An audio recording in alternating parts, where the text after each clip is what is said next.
Everyone hear me okay? All right, I'm Todd from Forest, Nova Scotia. Before I get into talking about what we actually do, I've got a short story. And I'm not going to be 25 minutes, I'm going to be very fast. Forest Nova Scotia does a bunch of things in behind the scenes besides our road program. We represent we've got about 700 members, everywhere from landowners, Christmas tree growers, maple syrup producers, harvest contractors, mills, but 90% of our membership is small woodlot owners. We've been the advocates or the voice of the forest sector province-wide since 1934. We may not represent your voice right here in this local economy, but we sort of, in general, represent the voice of the forest sector province-wide. But before I go a little bit further about roads, I'm going to talk about one of the things we do behind the scenes. And this happened in February, where we hosted a trade mission of businesses from Finland. So has anyone heard me talk about this in the previous Woodland Conferences? If you have, I do apologize. It's the same story. So we had a bunch of business owners come to Nova Scotia looking to invest because they see opportunities here to invest in the forest sector. So we were touring them around, and I happened to ask one of the employees of one of these Finnish companies about the price of wood that he received in Finland. He said, Todd, lo and behold, he was a woodlot owner, he had 50 hectares, and he just put in a big clear cut, half a hectare. So this half a hectare, I said, okay, half a hectare, if you're only harvesting half a hectare, what are you earning for your wood? And this is what he earned. 130 euros per cubic meter for his saws. He earned 110 euros per cubic meter for his studwood, and he earned 80 euros per cubic meter on his pulpwood and his biomass. I said, how is that possible? And this is how it's possible, and I get two messages because of that. Half a hectare, he's growing some pretty darn good wood there. But half a kilometer down the road, his neighbor also had half a hectare. A kilometer up the road this way, his other neighbor also had another half hectare. So together, they had some volume that they could put together. They were all members of the local co-op.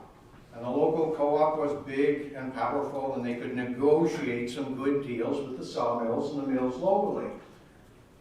So this is my first message: join your local co-op, because the more successful your local co-op is, the more successful you will be as a landowner. Now, if you don't like your co-op or you don't want to be a member of your co-op, at least get together with your neighbors and have some consistency and have a relationship with a local contractor. And develop a relationship with that contractor so that when something needs to be done, a group of you can do it, and you can actually gain some efficiency. So that's my first message.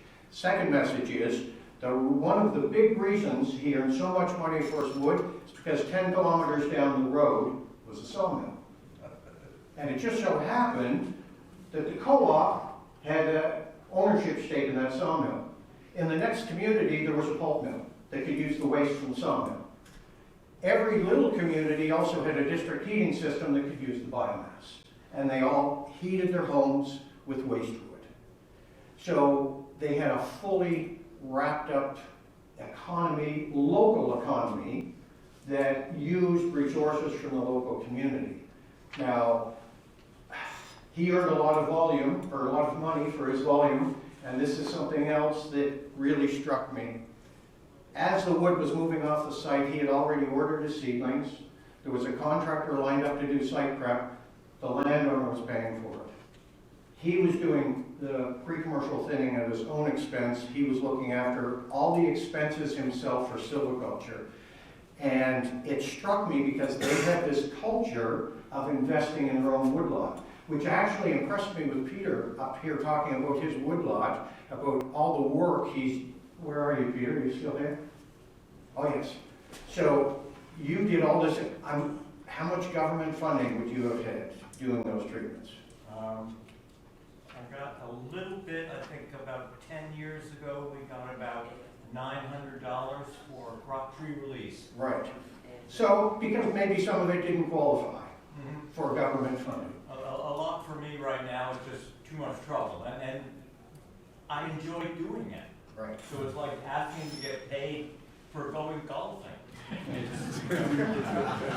So, my story's going to come to an end here soon, but what really struck, now does Finland do everything right? No, they don't do everything right. In fact, years ago they had, their biodiversity probably isn't as great as Nova Scotia. However, the woodlot owners are invested, they have this culture of investing in their woodlot regardless of government funding. They go do it, and they do the right thing for their own objectives. And I think we have that opportunity here. Now, in a minute, I'm going to talk about government funding. And he probably wouldn't turn away government funding, but he was doing the work anyway, because he earned so much money selling his wood. He had high-value products off his woodlot. Anyway, so that's...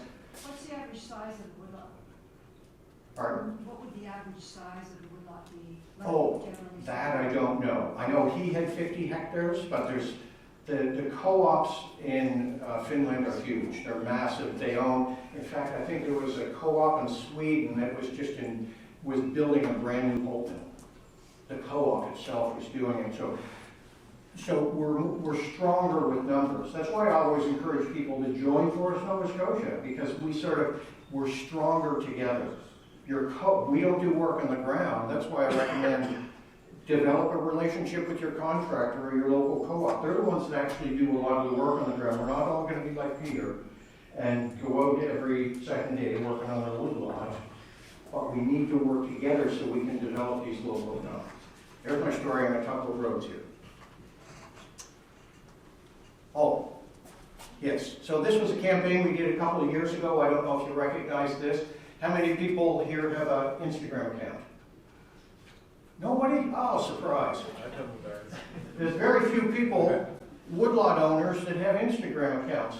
So we spend a bunch of money on Instagram because we want to influence sort of the younger people in the urban areas about the value of wood products.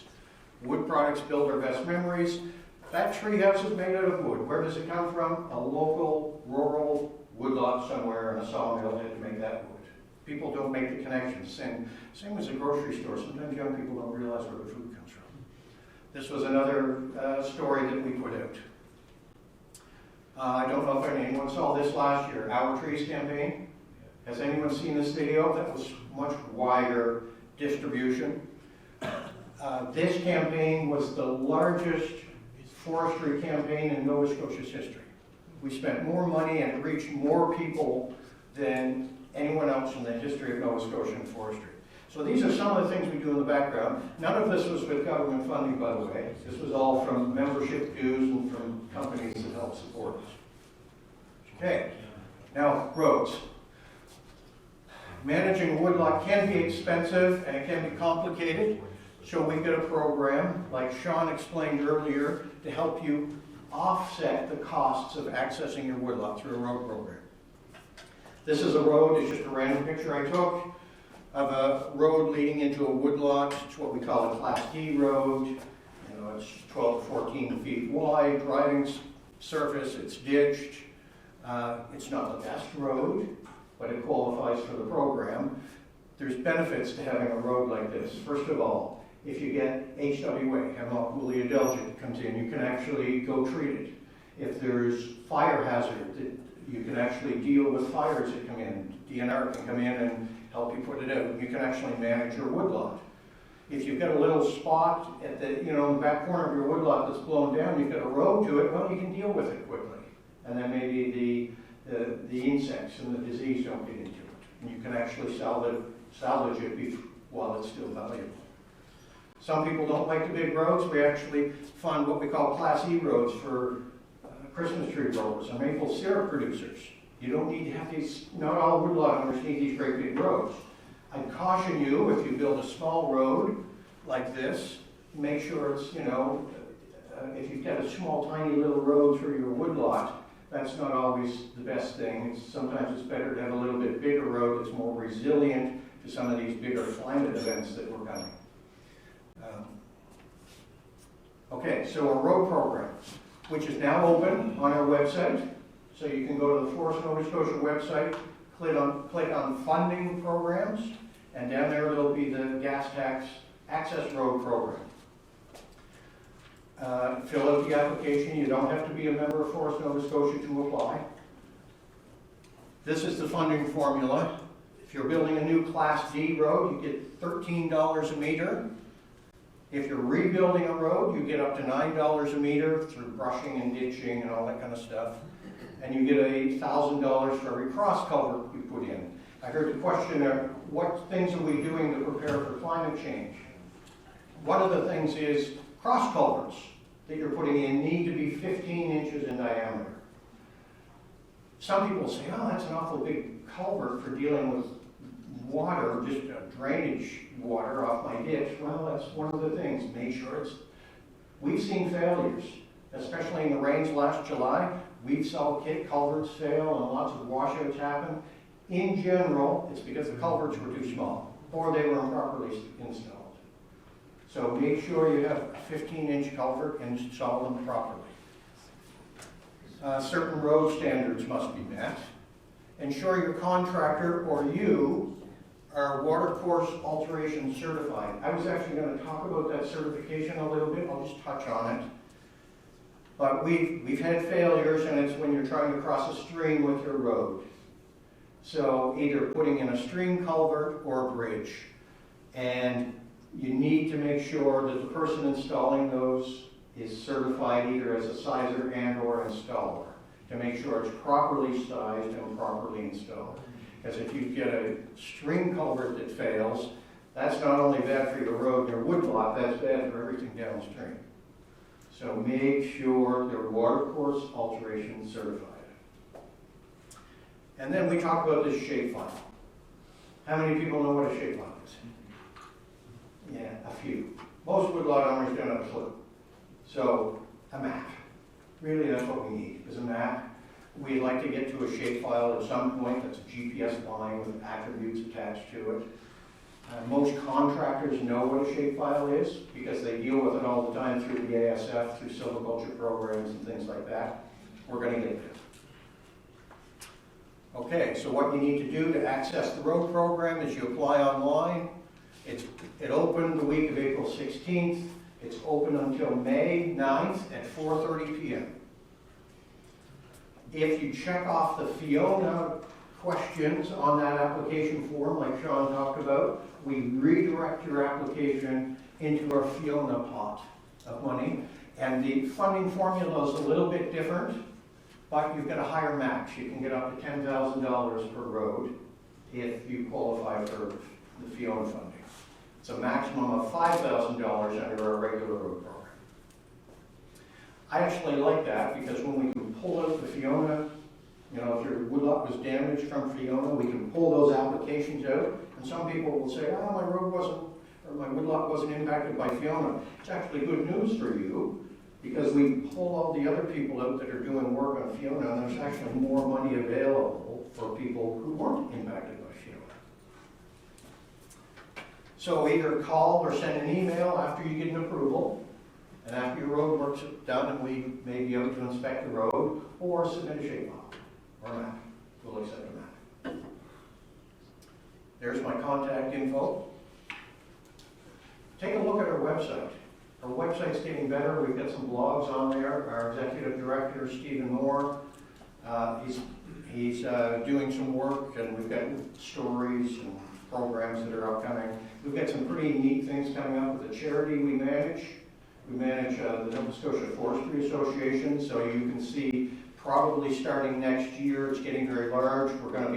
We haven't started negotiations with NSCC, but we're going to have funds for tuition for students going to taking forestry programs at NSCC, MCFT in Fredericton, UNB, machine operator training that could be happening. So that's actually very, very exciting.